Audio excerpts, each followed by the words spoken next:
Hi. Hi. What are you watching?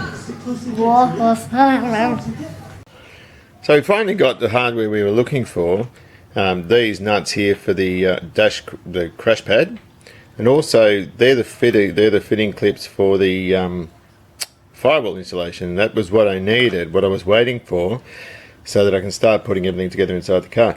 These 8 little female sleeves fit in some of the holes low in the wheel arch, but also low on the firewall, so water can't enter, and they sort of fit in the back of them. And it's important we put those in. Now there's lots of holes in the firewall.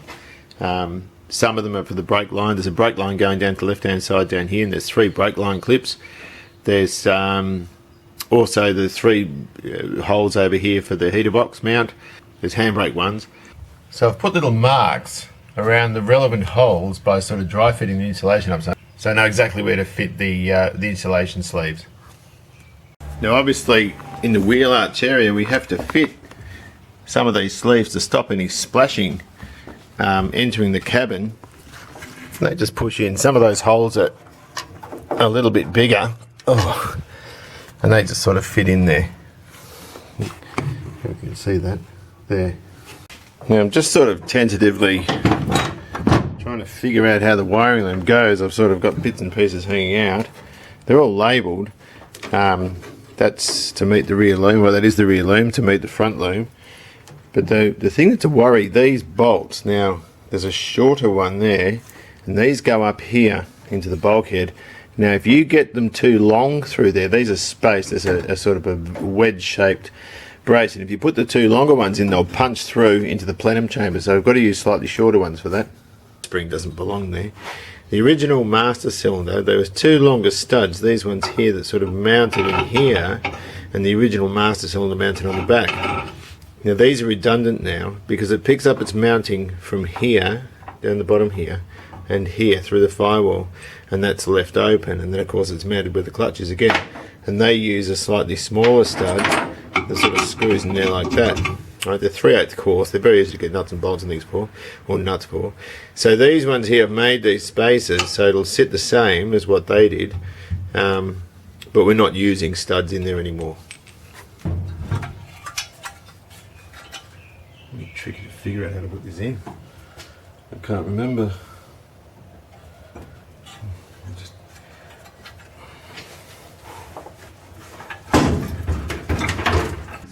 This way. This is quite tricky. There's the glove, and then sits in there. Fucking hell. So it's really something of a complicated beast. The dash, I couldn't remember how I took this out. It's not even been 12 months yet. But this dash skin here behind here was sandwiched between the pedal box at the top and this lower steering column bracket here. So I'm going to tighten all this up. I've tightened up these 2 top ones. Using those medium-sized bolts so I didn't punch through the plenum. I've just got some temporary washers and nuts there, here and here, and those 2 there, just to hold it against the firewall for now so I can position it. I'll tighten those, I'll tighten those now, and then I can get it against the firewall and then do the steering column from there, but at least then it'll all be spaced correctly. Well, things aren't going too bad. I've just sort of put all the dash bracing in. This was a bit of a pain in the neck actually. Accelerator pedals in, again that might be a temporary one. I'm going to sort of clip all this, make it all nice and neat, because from factory it wasn't all that neat anyway. I've got to put this on now. There's some lettering down here and a little sort of drain kind of thing, I don't know what that is. And I took a diagram of where this sits in relation to that lettering, so I've got to sort of put that back on. And in the right spot before I can sort of tighten it up and finalise its installations. So it always pays to draw little maps. You can see here I've got the AC7 with underneath that drain with half a character, and I've sort of done that along there too. There, I don't know if you can see that, but that way I know that that's exactly in the position it was when I pulled it off. Worst part about holding a camera is you can't see what the bloody hell you're doing. But being an ex-mechanic, we sort of tend to feel with our, look, I'm back here with a 1/4" drive ratchet. I'm just sort of buttoning these up here. I had these replated at the same time as a whole lot of other stuff. It's a bit of a wank, I suppose, but I don't know, whenever I've bought a new car, or a used car I should say, I always look under the dash to see what they look like. A lot of things get overlooked. A lot of rust issues can be seen if anyone's been meddling around with wiring. You can tell a lot by looking under the dash of a car. And so I'm always careful when I'm restoring one to make sure it looks sort of semi-impressive anyway. It's raining. I'm going to put this vent in. I'm not going to really do anything with this. The sort of seal around here is in good condition. But this seal here is absolutely gone. So you can buy them. What's it, chocolate wrappers there? You can buy them like this. You just take that middle bit out and you've got yourself a nice gasket. If you don't want to buy gaskets like this, you can use that roll of the self-adhesive stuff they sell at the hardware stores for sealing around sort of domestic house doors. It's self-adhesive. You can sort of put it around there. I've used that a lot on heater boxes before and it's been really good. These gaskets can be a pain in the ass to fit on. They only fit one way, so I'm just going to get a bit of contact adhesive. You don't want it too much. You don't have to stick the door shut or anything, and I'll just go around here. And when that goes off, it'll sit there while I install it. This little bloke's been here all day. He's sleeping all day.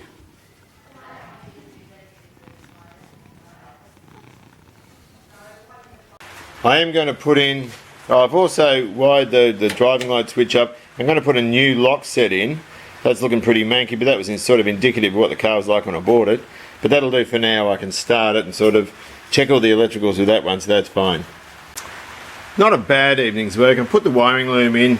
I've sort of clipped it to make it as neat as I can. Columns in. I've left the column loose under here because I reckon I'm going to have to drop it to get the cluster in. Underneath here is all sort of sorted. I've got to put that bottom bit of insulation in, but you can see the bottom of the column there. The vent and the fuse box.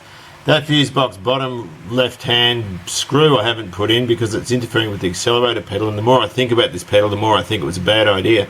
So I'm going to probably end up changing that. I'm not happy with it. Dip switch, I can't sort of secure the wiring there yet until I put the handbrake in and see how that all works out. I've also put in the heater distribution manifold for the defroster, so it's sort of all getting there. Well, I didn't tape putting the or didn't record putting the dash pad on. You have to be very careful when you do these because these little pieces here, and this is the one I repaired. You can see it's a little scar down there, just there, but it's it's not a bad repair. But for these to fit in, if you don't push this up and tighten it from behind, these won't fit. So you have to sort of push it up and push it forward, if you know what I mean. This is a reproduction one. It's not a terribly expensive one. But I've put those in, so I'll put that in so I can put these things in later. I'm going to replace all of these globes. There's 10 of them in total. Some of these are probably the original ones. They're all labelled, and I'm going to replace them. And I've been a dickhead. The wave washer I thought went under the steering bearing. The top shaft bearing actually fits in behind here, and it's a buffer for when you pull this forward. This whole honeypot thing, there's a sort of a gap that closes up, and one of the blokes on the forum, bless him, told me about that. So I've had to pull this apart, and this actually fits a lot better in there. It's a plastic wave washer. One bloke was concerned because he's got a manual car and didn't see it, but he wouldn't probably because I don't know if his car has one. So I'll just grease that up a bit, put it in there and stick that back together. So we can verify that. Now before, when I moved the gears around, this gap here was closing up, and that thrust washer now is in behind the bearing, and it's much better. So I really am thankful for the chap who sent me that message because I had no idea. I thought it went at the top, so I'm very sorry if I've let anyone up the garden path. We're ready to put these on. You have to be very careful because these are very brittle. To call them brittle is actually an understatement. It's 45-year-old plastic. Have to be really careful. Now on the bottom there's an angular spacer that goes over and sits against the inside of the metalwork, so I'm just going to slip that over now, and then you've got these sort of speed nuts that go over them, but we just have to be extremely careful. And even then I'm not convinced that this is really sitting correctly. Now there's a few different options for globes you can use. These are the standard incandescent lights that the XWs and Ys use. They're just a small bayonet cap type. I'm staying with those. I'm going to put new ones in though, because some of them are difficult to get to. Now these are small Edison screws, so they're not much good, but they're actually an LED, and they're very, very bright. Now there's different colours and they're extremely cheap. They're actually cheaper to get these than the original globes. These are yellow ones and these are sort of white ones. The white ones are sort of a daylight sort of tone, which give you a brighter light, but it's not as sort of orangey as what the yellow ones will give you. Now I haven't got any of the correct ones. I'm just going to stay with the original ones. Well, I think we're ready to put the dash in now. I've just got the column dropped down a little bit and an old shirt sitting there. All the wiring is clipped as neatly as I can do it, or as neatly as practical, is what's practical. I think we'll put the instrument cluster in now. What's really good about these is you can just rotate these clusters to get them out and they just pull off. You don't have to undo any screws or anything. I'm just paranoid about scratching anything here because it's all been redone. And it's just a matter of taking off each of these labels and putting the globe back where it belongs. So this one, for example, is one of the warning lights that goes in here. One down. And we've got, to unravel it a little bit. This is the fuel gauge. I'm not happy with how this fits. It's sort of sitting proud at the top. It's probably down to this non-genuine dash pad. It's pretty crummy really, but at the end of the day that's what we've got. Let's stick the lighter in.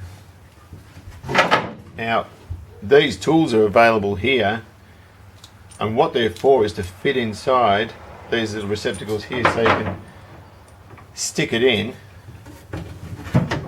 and tighten it up properly without using needle nose pliers. The problem with using those is they're inclined to slip and do more harm than good. We just stick it in the top like that and use it to tighten it up.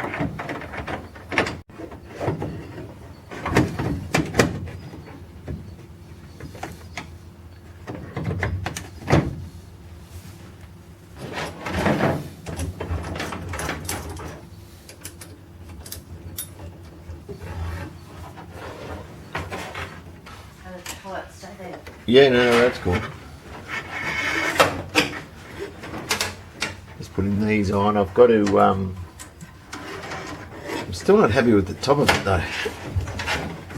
And there's a little locator on the back of these.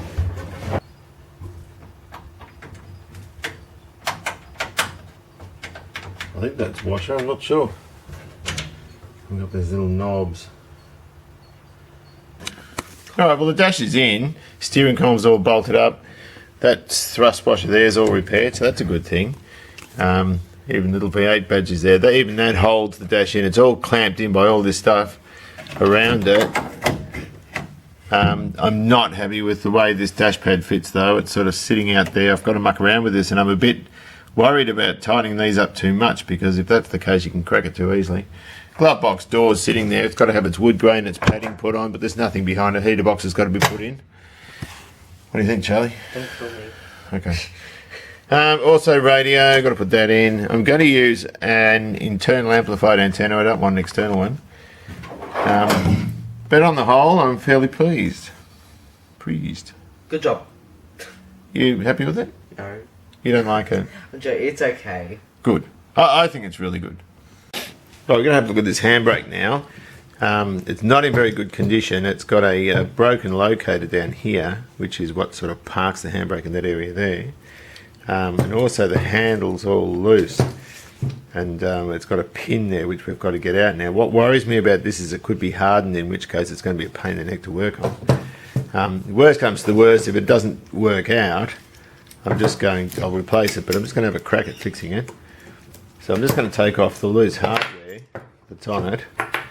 There's a wheel obviously with a little guard for locating the cables. I'm just going to take that off, and also these bolts here.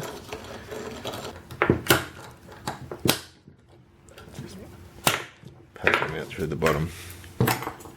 I'm not going to, I'll put these in a bag, but I'm not going to necessarily tag them because I'm going to use this as a sort of a, I'm going to put it back together as soon as I can. There's a spring down here and a sort of a horseshoe type thing, an H-shaped piece, and that's the ratchet.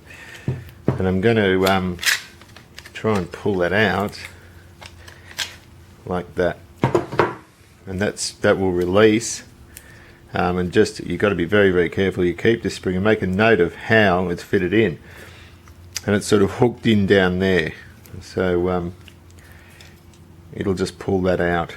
Now sometimes if these sorts of things are damaged, which that one is, we can sort of square that up with a file, and in doing that it'll grab these teeth. Now as bad a condition as this is, these teeth are in pretty good condition. I'm just worried that these might be hardened because drilling hardened steel's a pain. And that spring there will just come out. It'll just fall out. So it's most important I bag this now so we don't lose that sort of stuff. Now it looks to me, this all looks alright, so I can put this aside. All I've got to do really is sort of clean that up and paint it. That's no big deal. All the work I'm going to do is on this thing, and by all accounts this looks to be hardened steel. Now these little pegs, look, there's two ways they can be secured. They can either be threaded and screwed in, or they can be knocked in. It could be knurled on the end and then sort of knocked in there, and that's when sort of tippings happen. But the good thing about that is I can get to the sort of reverse side of it and knock it out. So I'm going to try and knock it out. If it's threaded, I'll try and drill it. I'll have a look at that a bit closer in a second. But this one here is a little bit more difficult because there's no hole at the reverse side, so I'm not exactly sure how that's held in. So ordinarily you would use soft jaws in here. I haven't got any at the moment.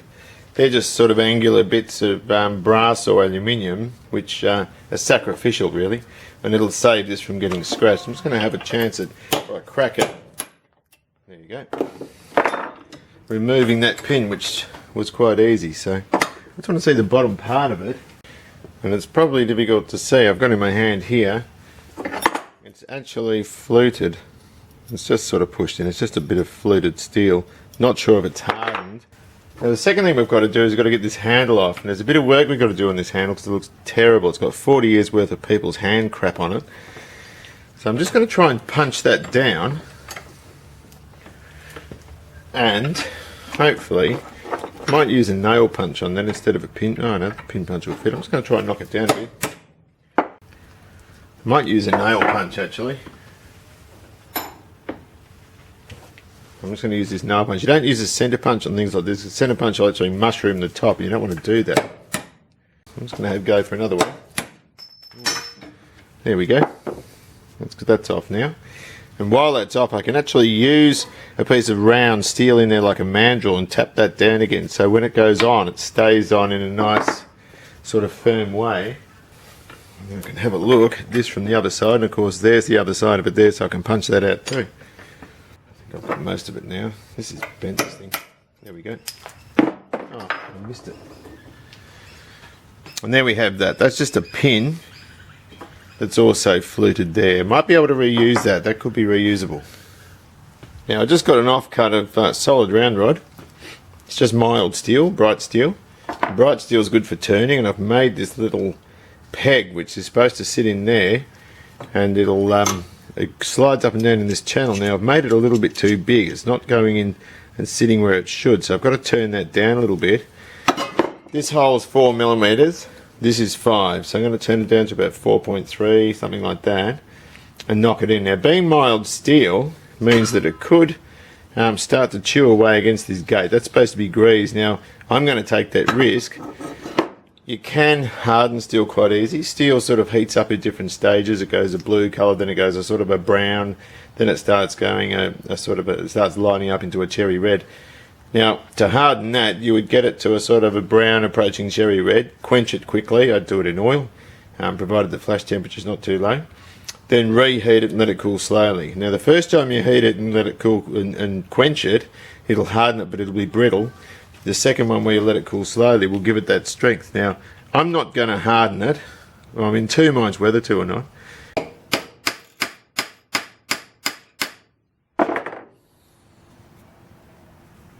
Now this Scotch Brite will do two things. It'll clean some of the muck off here, but it'll also key this plastic. I'm going to clear it.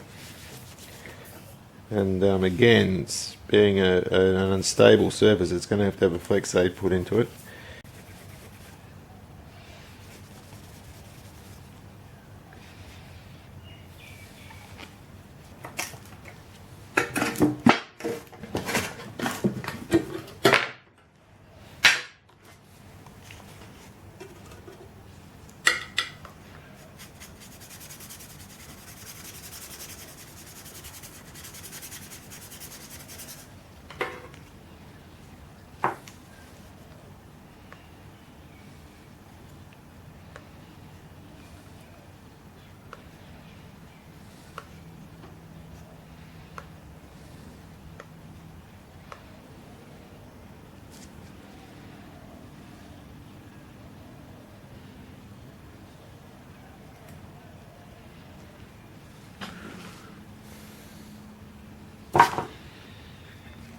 Now, when you clear it, I'm just going to clear over this now, don't forget you must use a flex aid. Now, the problem with flex aids, you do between 5 and 10% in the unthinned or unreduced product. Now, if you get too little in, you'll still get cracks. This is a plastic surface, so you'll still get cracks in it. And if you put too much in, you have adhesion problems, and far too much, and it'll always stay sticky. So you got to be careful how you use it.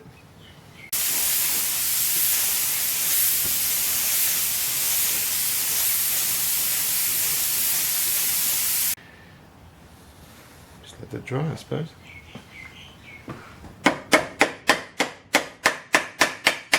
Now this took me a little while to figure out how this spring went. It's important when you put this is the thing that runs on the ratchet, there, and that has to face forward. See, it's pointed there. Now, the spring goes over the top part. There's a deeper recess on this side of that bar than on this, so the spring can only go on the left-hand side. And the bottom of it pushes this part of the shoe down, and the top sits over there.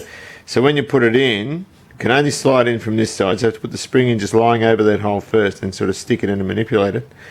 But when you put the rod in, you've got to pull this back, then this will go in. So when you pull the handbrake out, that's how it locks. Well, I've knocked this in. I made several of these, and it was very hard to get the right size there. It was 4.1 in the end. That hole was 4, and I made it a little bit bigger, so it's an interference fit. It's there to stay, and it seems to guide it well over that rail and park it properly. Now, the cable's installed there. I've got to put this wheel on here. I think that just sort of goes on the inside and just stops the cable popping out. Sort of shrouds the cable there. Still haven't put the heater box in yet. I'm leaning with my head against the sand bending on the firewall. But the wiring for the heater fan's got to go in, and got the radio in. It's all looking really clean under here. Got the handbrake in. And this cheap little radio, this is the one that came with it. It would have been like a dealer fitted one. I haven't cleaned the knobs up. I'll probably get, these originally had like one of those super fringe things. They're about $400 or $500 each, depending on where you go. So I'll eventually probably get the proper surround for it. That's how the car came. And it is neat, it all fits properly, so I'll just put that back on for now. But I'm pretty pleased. I'm still playing around with this wiring. One wire that's got my attention, or caught my attention, is this resistance wire. It's a rubbery type thing, and it's designed as a specific length to knock the voltage from 12 volts where it comes in down to about 7 volts where the coil is. Now there's two wires connected to the positive side of the coil. There's the resistance wire, and there's also this brown one that comes off the solenoid, and this brown one picks up 12 volts while the engine's cranking to give the coil more of a boost to get the engine started. Then as soon as the engine starts, it picks up this 7 volt lead here. Now the problem with that, or the thing that concerns me, is that the new coil I'm putting in for a start is 12 volts. It requires 12 volts constantly, so this is no good. But not just that, coil's resistances changed over the years. So whatever coil you put into the car will probably require a slightly different, or will have a different resistance, and in some cases these wires can heat up. when there's been a bit of talk, they heat up a bit too much and they sort of worry people. So I'm going to do away with it. I'm not going to throw it out. It's another thing I'm going to keep for the car so it can be returned to stock. But the Pertronics we're putting in, the Pertronics igniter that we're putting into our Windsor requires a constant 12 volt feed. I'm starting to wire this stuff up. I've had to connect this up at the switch where the wipers are because some clown cut it up there and it was a dodgy solder, so I can't do much about that. I just use trailer wire. I've got another, this is slightly thicker for the ignition, but I find this stuff, you just buy it by the metre from Burson or something like that. You get all these different coloured conductors. This is great for washers, and it's 3mm core, so it's good for about 10 amps.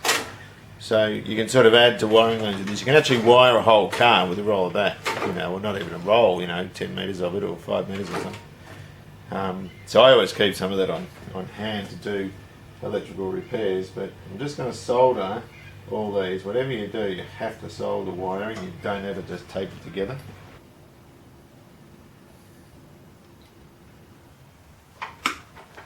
Whenever you finish soldering, it's always good practice to wash your hands. It's full of lead. It's an accumulative poison, so you have to be very, very careful with it. I had 2 lots of wires labelled inhibitor switch. Now what that's going to be, these ones are sort of plugged in here. These 2 will be for the reverse lights and 2 will be for the actual prevention of the car starting in gear. So I'll have to find a way to route those. I'll drop them down there so they can just meet up the transmission loom.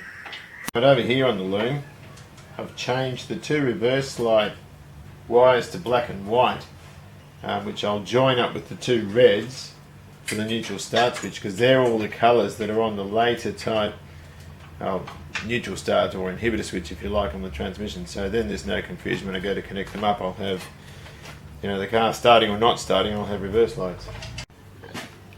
So I'm going to leave the wiring loom there. I've sort of got it tentatively sort of taped up to keep it together. I forgot to label that, that's the driving light, but the washers are there, and I'm not running a tag down to the thing. An earth strap, I'll just run the 2 wires straight to the pump. That's the way it was connected before, and I think it looks tidier anyway. Hello.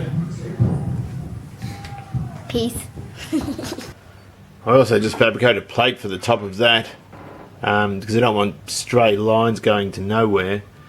Just because of that washer bag I'm putting in, and I've done that in silver. I think it gives it a more sort of basic machinery type look, if that makes any sense at all.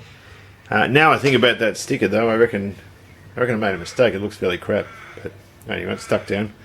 I'll forget about it sooner or later.